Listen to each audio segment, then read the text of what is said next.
तुम क्या दोगे? तुम 11% यादव हो, हम 19% मुसलमान हैं। बबुआ का बेड़ा, लैला का खदेड़ा, वाई के साथ हम यूपी में नया समीकरण। भड़काऊ भाईजान को IMPLB की नसीहत। भगवा का डर, SP से गठबंधन की जरूरत।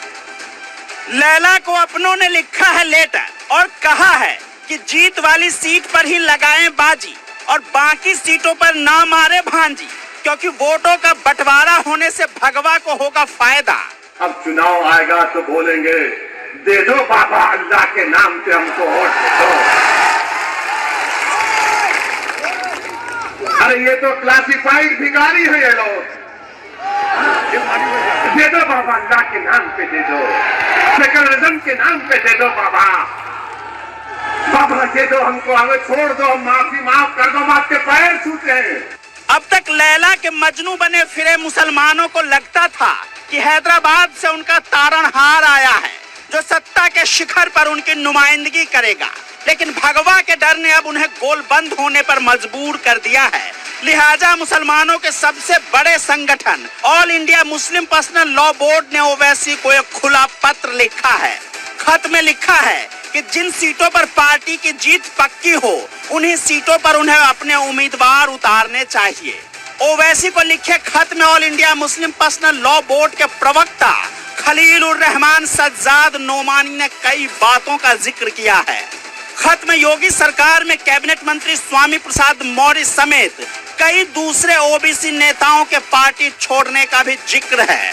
नोमानी ने ओवैसी को दूसरी पार्टियों से गठबंधन की भी सलाह दी है और कहा है कि वोटरों के बंटवारे को रोकना जरूरी है। खत में सज्जाद नोमानी ने यह भी दावा किया है कि उनको ओवैसी एक नेता के तौर पे बहुत पसंद हैं। दरअसल यूपी विधानसभा के कुल 403 सीटें हैं और ओवैसी ने करीब 100 सीटों पर अपने उम्मीदवार उतारने का ऐलान किया है। अंदाजा लगाया जा रहा है कि ये वो सीटें हैं जहां मुस्लिम आबादी ज्यादा है। यूपी में करीब 20% मुस्लिम आबादी है और बताया जा रहा है कि 125 सीटों पर मुस्लिम निर्णायक हालत में हैं। ऐसे हालात में सियासत की तस्वीर क्या होगी जरा सोचिए, क्योंकि भड़काऊ भाईजान की बाबर जीवी सेना पहले ही कह चुकी है कि दलित मुस्लिम साथ चलेगा, बाबर जैसा राज चलेगा। दलित मुस्लिम साथ चलेगा, दलित मुस्लिम साथ चलेगा। मुस्लिम वोट को फिलहाल समाजवादी पार्टी का परंपरागत वोट माना जा रहा है, जिस पर अब ओवैसी अपना हक जताने लगे हैं। लेकिन AIMPLB की नसीहत से सेकुलर दलों की धर्मनिरपेक्षता की पोल खुल गई। तमाम गठबंधन दलों का डर सामने आ गया, अंदर कुछ और बाहर कुछ। अखिलेश के जिन्नावादी चेहरे से भी पर्दा उठ गया है। अंदर खाने बबुआ खिचड़ी पकाने में जुटे हैं और जिस हांडी में बबुआ ने खिचड़ी चढ़ाई है, उस हांडी को नीचे से आंच देकर पकाने की जिम्मेदारी फिलहाल all India Muslim personal law board ने उठाया है।